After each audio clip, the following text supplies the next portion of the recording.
Hello, welcome to November's video tarot reading. I already shuffled and pulled the cards. As you know, we do COA, it's my own spread.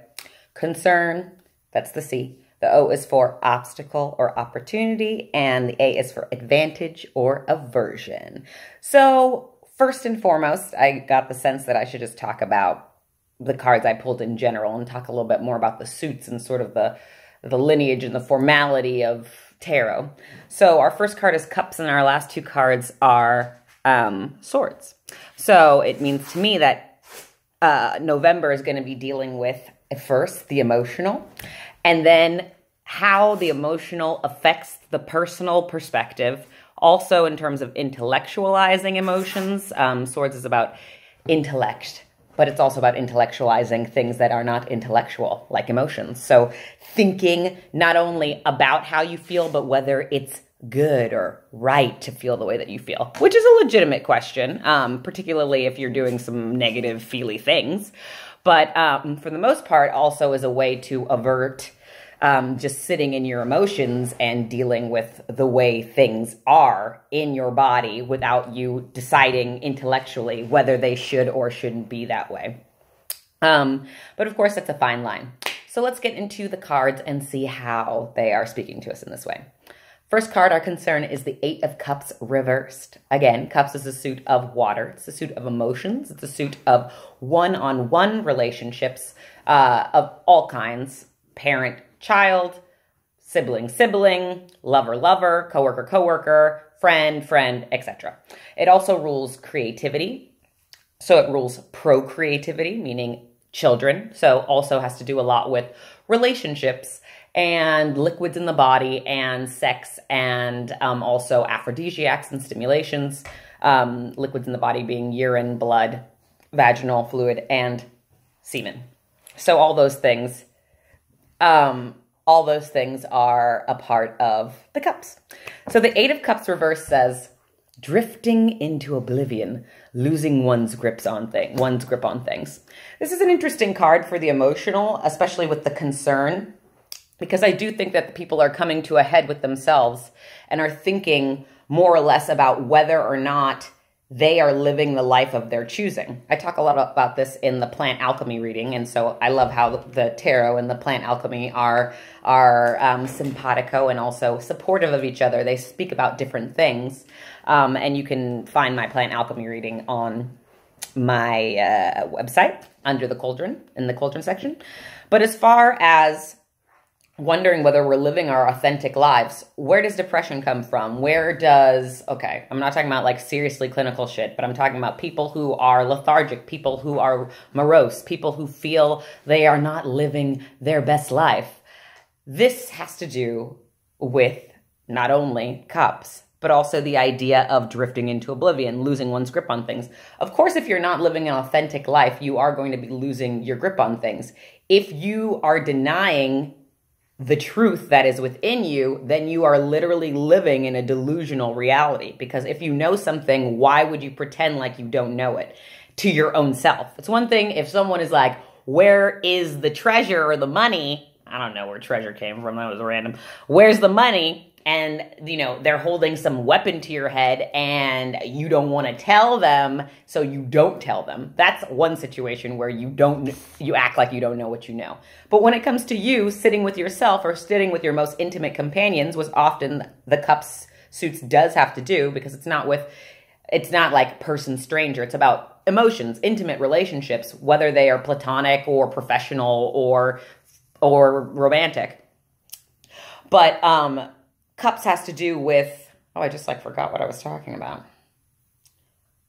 Right. Not living, if you are living in an upright Cup situation, you are living in a situation where you are emotionally authentic to yourself. So you do not have the distress. You do not feel like you are adrift. You do not feel like you are apart from your ultimate purpose, because emotionally you are well, you are satisfied, you are balanced. Now, if we feel like we're losing our grip on things, maybe it's because we're gripping onto things that aren't really for us. Can we talk about that for a minute? A lot of people, Jesus, a lot of people forget that Cups aren't just about the cups. It's about what cups hold. They hold They hold, okay. So cups hold liquids, right? Liquids in general, in that sense, have to do with emotions, fluidity, change, also changing form, taking on the form of the circumstances that it's in. Water is constantly adapting to the circumstances at hand.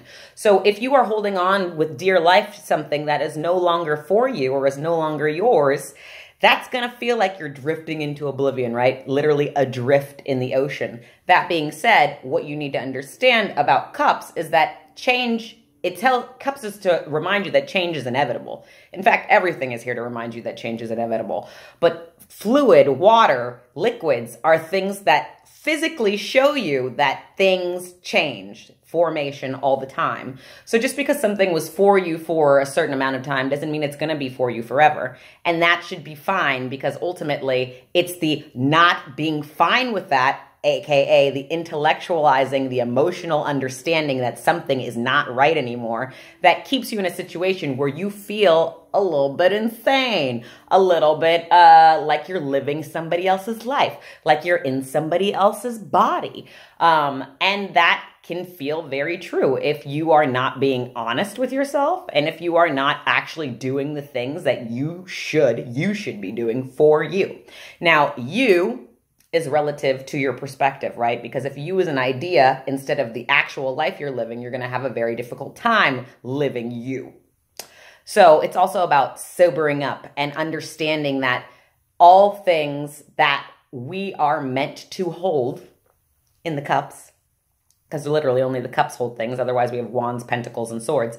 Anything that is meant to be held will stay where it is being held. Something that does not wish to be held will squirm, will move, will fall, will spill, will break. And you will learn through the things that you're doing what actually is meant for you and what isn't, by what stays naturally and without resistance and without you feeling like you're drifting into oblivion or losing your grip on things. How about you just actually live the reality that is inside of you to the best of your ability? If that reality is unsatisfying to you, you at least have to acknowledge that reality in order to move forward into any other reality. And certainly don't act like you don't know things that you do know to your own self, because that literally creates a delusion, and that creates delusional people.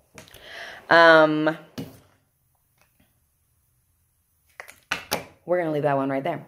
Let's move on to our obstacle opportunity. We have the King of Swords right side up. Swords is the suit of air. It's the suit of intellect. It's the suit of intellectualizing emotions. It's the suit of projection, how we feel about ourselves but don't want to look at, so constantly find ourselves attracting in life, because of course existence is imperative, is for you to be yourself. It made you a self. Why wouldn't it want you to be who and what that self is in actuality, in integrity, in honesty? So swords is about projection when we're not willing to face ourselves. It's also, for that reason, about struggle and strife, but hard-earned lessons after trials and tribulations.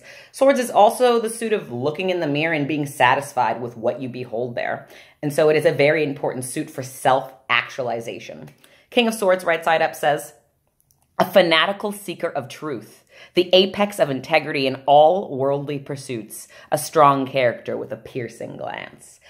Well, this is a few things to me. One, it sort of speaks about the opportunity and obstacles that you have. Now, this is an opportunity for you if you choose to be that person in your life, because that means that in your life, as you continue to learn what does and doesn't belong to you, what can and can't be held, what is your truth.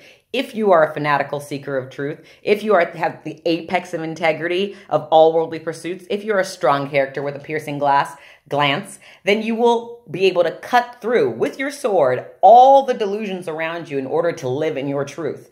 That is the opportunity. The obstacle is if you are in denial, if you are in delusion, if you do not have integrity, if you do not walk your talk, you're going to encounter this person, the King of Swords, and this person is going to check you with the truth. This is existence's way of being like, I'm out here, I see you, who you think you playing, I made it all, how you think I don't know what you're doing. This is what existence asks all of us. Humans be preaching they can and can't do this and can and can't do that. Meanwhile, the universe is like, I made all that possible. How you going to tell me what you can and can't do when I made you? So there's a lesson to you. If you are in opportunity this month, you will be a fanatical seeker of truth. You will be at the apex of integrity in all worldly pursuits, including how you view yourself, how you are with other people, how you speak on other people, how you speak on yourself, what you are accountable for, who you are accountable to. As well, you will be a strong character with a piercing glance.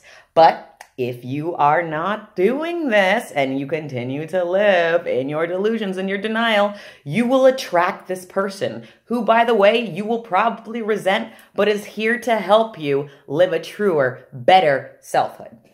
Ooh, this reading is like boom, boom, quick. Okay, now let's get to the advantage or the aversion. We have the Two of Swords reversed.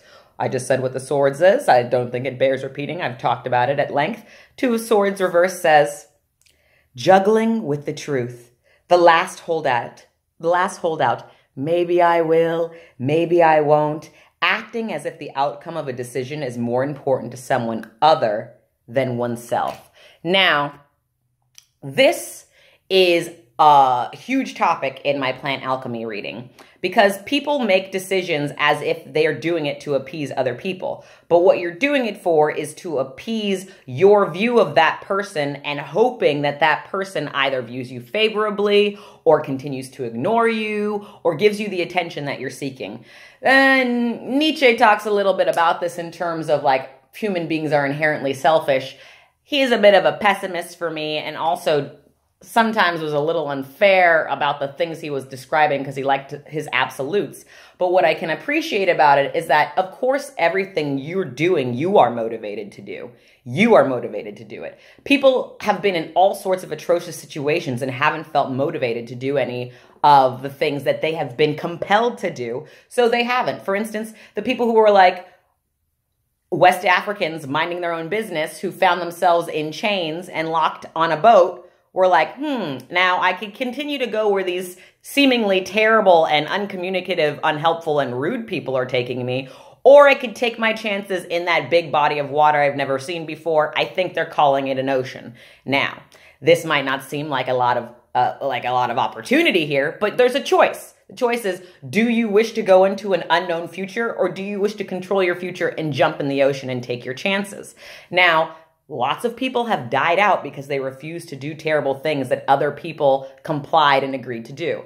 This is how we have Holocaust. This is how we have genocide. This is how we have slavery. This is how we have mass rapings. People were like, I didn't want to do it, but they held a gun to my head and I felt compelled. Now, understandably, humans have a natural resistance to the idea of death because much like life, I mean, not even much like life, we arrive at life completely ignorant, butt naked, and from our mothers, knowing nothing about life. And somehow most people learn to trust existence and make a way through. So personally, I don't understand why death isn't some sort of separate category. If you arrive at life and not know what it is, but find yourself liking it, why should death be any different? I don't understand how we compartmentalize these things.